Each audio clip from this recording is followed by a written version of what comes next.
Today is 8th January 2022 Saturday, one of my favorite day, and आज हम visit करेंगे अपनी ग्रैंड पेरेंट्स की कब्रों की. So let's see किनकी कब्रें कहाँ पे हैं, कैसी हैं. लिटिल बिट ऑफ रेनफॉल, या 3 दिन से रेनफॉल हो रही है. सो ठीक है. यहाँ पे मेरे कराची वाले नाना और नानापू भी हैं और पंजाब वाले भी हैं, तो हम वो देखेंगे आज. और too much memories. Everybody dies one day.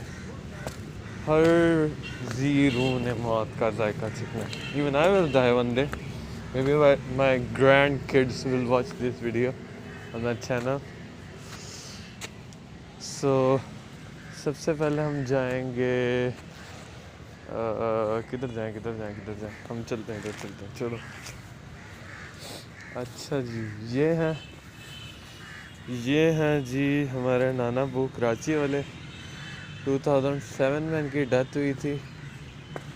2008 में 27 जून 2008 में इनकी डेथ हुई थी. और क्या कहते हैं, मैं सो रहा था नानों के साथ तकरीबन, तो मेरी 4 बजे आँख खुली तो मैं पूरे घर में इधर उधर भागने लग गया. छोटा सा था मैं, 2007 में मैं 10 साल का था. ठीक है, तो मैं इधर उधर भागने लगा और मैंने देखा घर पे कोई नहीं था. और फिर मुझे सुबह पता चला कि इनकी डेथ हो गई है. ठीक है, मैं अक्सर नानों के रहता था, मैं मम्मा के साथ तो बहुत कम रहता था. तो पता नहीं, I know the reason now. मम्मा नानो मेरे लिए लड़ते रहते थे हमेशा. खैर ये हो गया.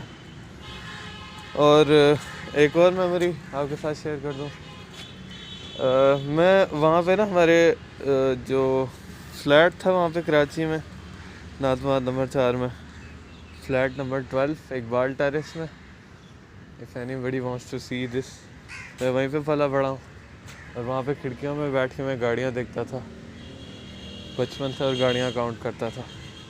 ठीक है, now I am doing I have my own business in cars.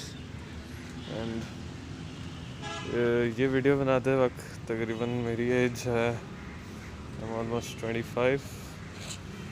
और हाँ, तो वहाँ पे एक पार्क था, वहाँ पे तकरीबन 100-150 जानवर आते थे. और उन जानवरों के पास मैं खड़ा हुआ था. वहाँ पे एक भुट्टे वाला था. मुझे भुट्टे बहुत पसंद है. आई रियली लाइक छलियाँ से और कॉर्न. सो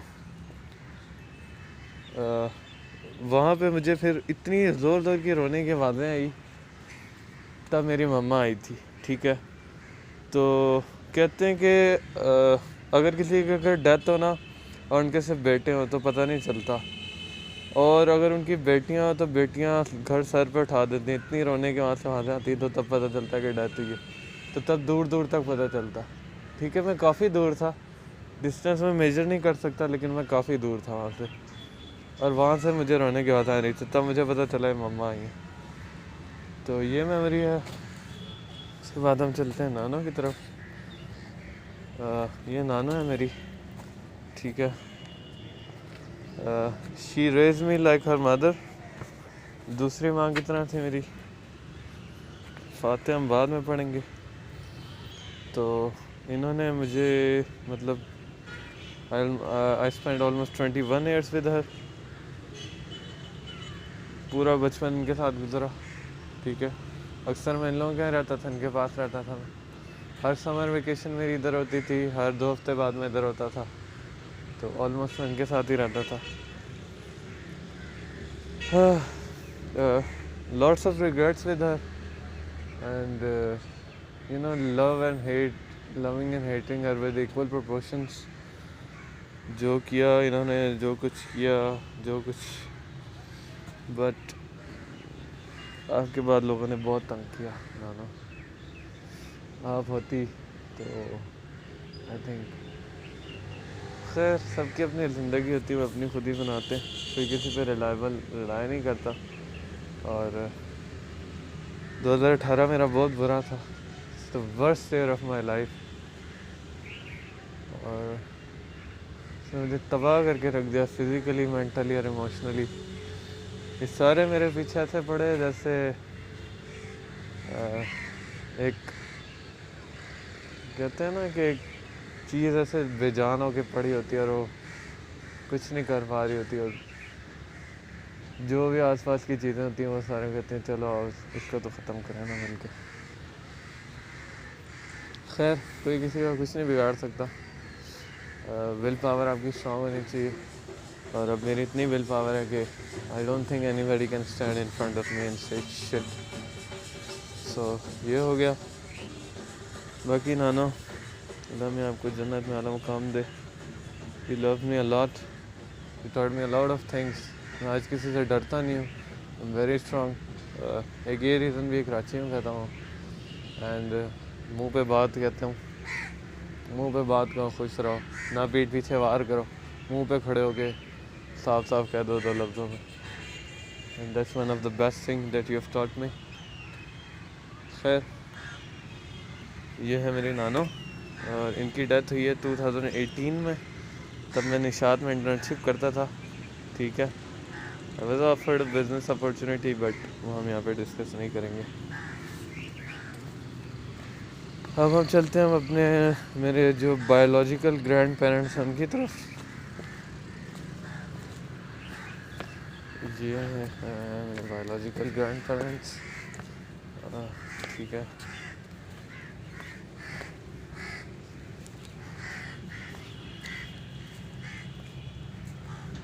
ये है पूरा एरिया। ठीक है,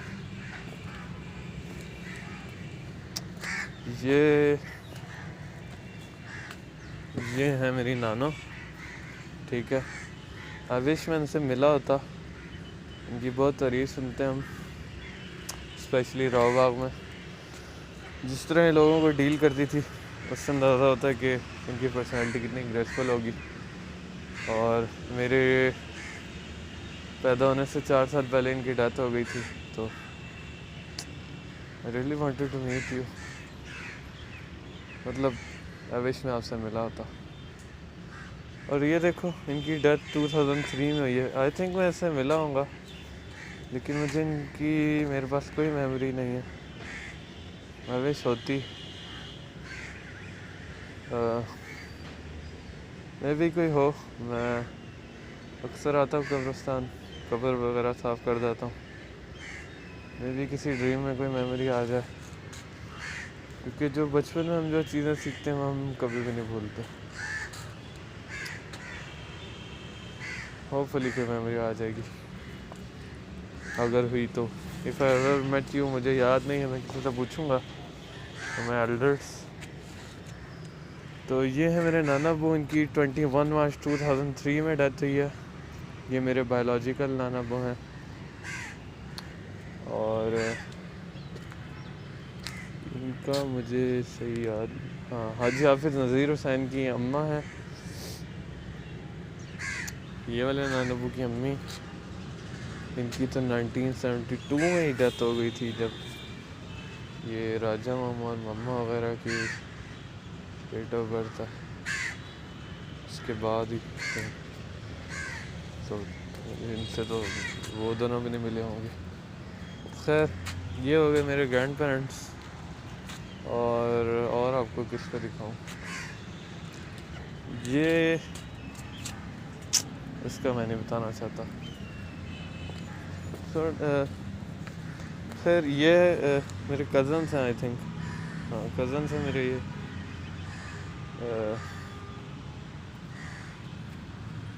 आई don't want to discuss that. और ये हैं, अच्छा ये मेरी मम्मा के जो हैं फुप्पो हैं। हाँ, ये मेरे मम्मा की फुप्पो हैं। इनकी 91 में डेथ हुई है, 11 जनवरी को। ओहो, it's a very you know, देखो 11 जनवरी को तो अवैस, ओह माय गुडनेस, मेरे एक खालू हैं, यानी कि मेरी मम्मा और मामू लोगों के पुप्पो के बेटे, जिनका नाम ये लिखा है हाजी मुश्ताक अहमद, इनका बेटे की हिज सन, जो भी इनका ज़िंदा बेटा, ये 2 बेटे थे उन्हीं के, और उनका जो बेटा है वो 11 जनवरी 1991 को पैदा हुआ है। और आज पता चल रहा है कि जुम्मे का दिन था उस दिन। इतने मुबारक दिन में इनकी डेथ हुई और इनका बेटा पैदा हुआ उस दिन। सो देखें अल्लाह कैसे कैसे इम्तिहान लेता है कि उसी दिन माँ चली गई और उस दिन अल्लाह ने बेटा दिया। और मुझे इनकी डेट ऑफ बर्थ नहीं याद, इनका भी दुख होगा उनको। मतलब इंसान किसी भी मरहले में ज़िंदगी में किसी भी स्टेज से गुज़र सकता है, आप कभी गैस नहीं कर सकते कि उसके साथ क्या होगा। सो बाकी और कोई कब्रें हम देखने की कोशिश करते हैं।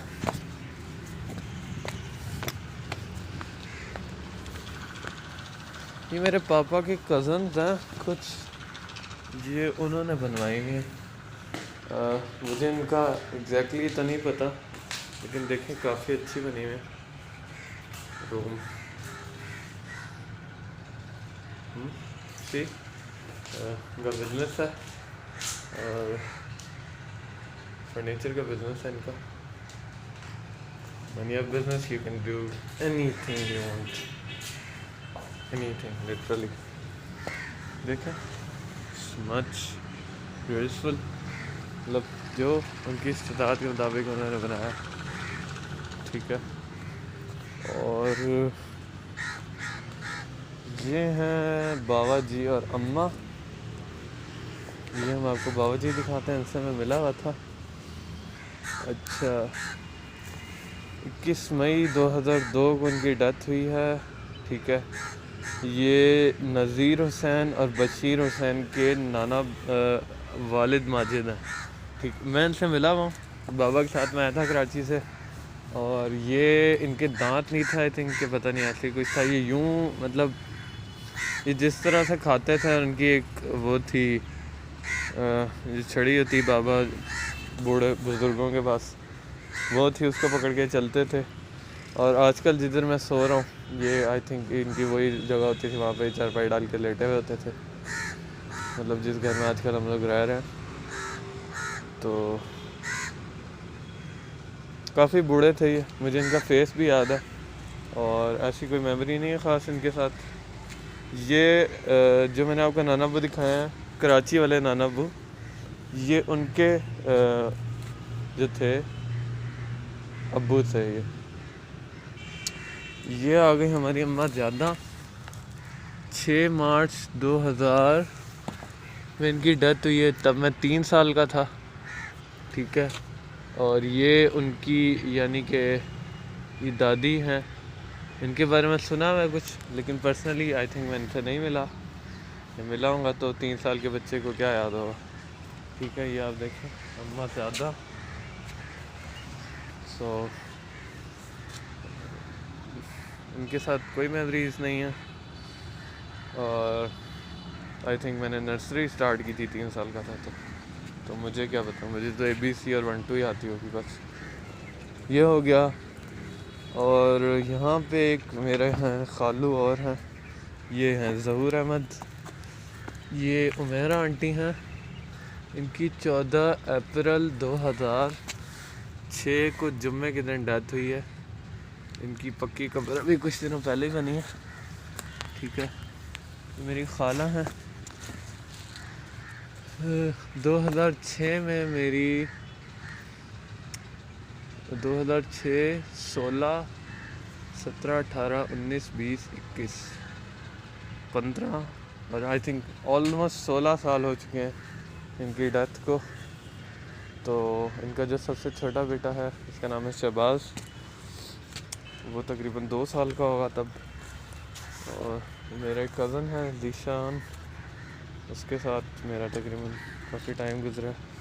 वो इनके लिए रोज़ रात को पढ़ता था, मैं उसके साथ रहता था, तो इनकी मग़फ़िरत की दुआ करता था। और इनकी सबसे ज़्यादा इसलिए करता था कि हमारा अपना घर नहीं था और हम लोग फर्शों पे और छत पे सोते थे, तो उसको वो प्रिविलेज, मतलब जेलस नहीं होता था, लेकिन वो प्रिविलेज फील करता था कि उसके पापा घर बना गए हैं, तो उनको ऐसे ज़लील नहीं होना पड़ता। हाँ, हमारे पास बेड वगैरह नहीं थे, एक चारपाई थी शायद, हम बड़ी मुश्किल से रहते थे, हमने बड़ा मुश्किल टाइम गुजारा। 14 में मेरे पापा की डेथ हो गई थी, उनकी कब्र नहीं है इस कब्रिस्तान में, तो I spend a lot of time with him. उन्होंने मिलकर काफ़ी ज़लालत बर्दाश्त की है। खैर, अल्लाह अच्छे दिन भी लाएगा।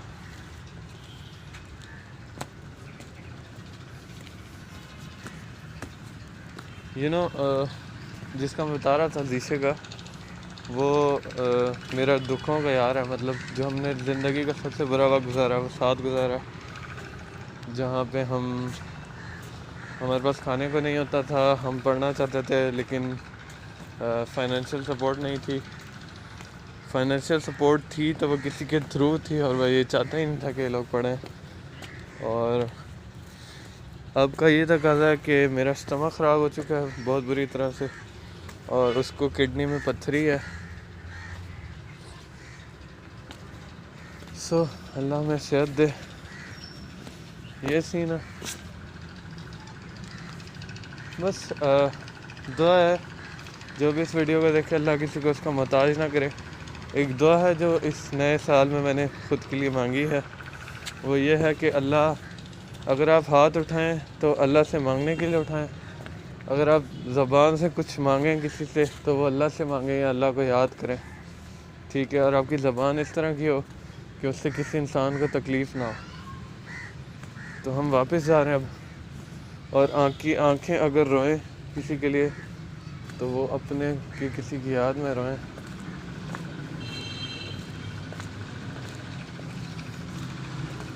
बाकी दुआ मैं आपको बताता हूँ। एक अंकल साहब हैं, मैं उनसे मिल लूँ। अस्सलाम वालेकुम, कैसे हैं आप? सब खैरियत है? चाय पिलाऊं? नहीं, बहुत शुक्रिया, जज़ाकल्लाह। आपकी तबीयत ठीक है? घर सब खैरियत है?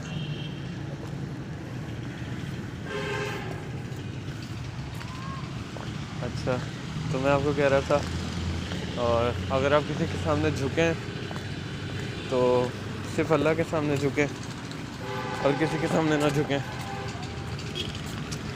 और अगर आप किसी की तरफ दौड़ के जाना चाहें तो अल्लाह की तरफ जाना चाहें, या अपने किसी चाहने वाले की तरफ जो मुखलिस हो, दिल से आपका मुखलिस हो, जो बुग़्ज़ ना रखता हो दिल में, हसद ना करता हो, आपके पीठ पीछे छुरी मारने की साजिशें ना करता हो। और ये हम निकल आए हैं कब्रिस्तान से, ये हाफिज़ दीवान कब्रिस्तान है। हम जब कराची से आते थे तो नानो सबसे पहले इधर ही आती थी, नानो के साथ आता था। वन अनदर मेमोरी, जो नानो सफ़िया मैंने आपको दिखाई थी, जो कराची में जिनके साथ मैं रहा हूँ, वो। तो ये दुआ है, और अपने गिरद नवा के लोगों का ख़्याल रखें, किसी को तकलीफ़ ना दें, और किसी को देखें कि आपकी ज़ात से किसको क्या फ़ायदा हो सकता है। कैन डू एटीट्यूड रखें अपने माइंड में कि आप किसी की ज़िंदगी कैसे बेहतर बना सकते हैं, किसी का एक लम्हा कैसे बेहतर बना सकते हैं। तो ये एक शोरूम है, मैं आपको दिखाता हूँ। ये जब भी मैं हाफिज़ दीवान आता हूँ, मैं इस शोरूम को देखता हूँ। ये नहीं है कि मुझे शोरूम बनाना है या कुछ, ऐसा कुछ नहीं है। बिग प्लान्स या कुछ और इरादे हैं। ये शोरूम है, मैं यहाँ थोड़ी देर खड़ा होता हूँ, देखता हूँ, गाड़ियाँ देखता हूँ। मैं मम्मा को स्कूल से लेने आता हूँ, तो तब भी मैं यहाँ पे थोड़ी देर रुकता हूँ, इनको देखता हूँ। ये लोग बहुत खड़ूस से हैं, ठीक है। इनके पास मैं गया था एक गाड़ी के लिए, तो वो शायद खड़ी होगी अब, वो खड़ी है। ये वाइट कलर की गाड़ी आपको नज़र आ रही है, वो है फियाट 1973 मॉडल। हम इसको एडवर्टाइज़ कर रहे हैं, ठीक है, हमारे प्लेटफॉर्म पे है। सो ये सीन है। मतलब इनका एटीट्यूड अच्छा नहीं है, तो मेरा दिल भी नहीं करता इनके साथ काम करे बंदा। और ये बहुत ट्रेडिशनल तरह का बिज़नेस है, तो मतलब गाड़ियाँ लाई, खड़ी कर दी, और मेरा एक I am doing in a different way, वो हम डिस्कस नहीं कर सकते यहाँ पे। खैर आज तक की वीडियो यहाँ तक थी, तो अपना ख्याल रखिएगा। अल्लाह हाफिज़।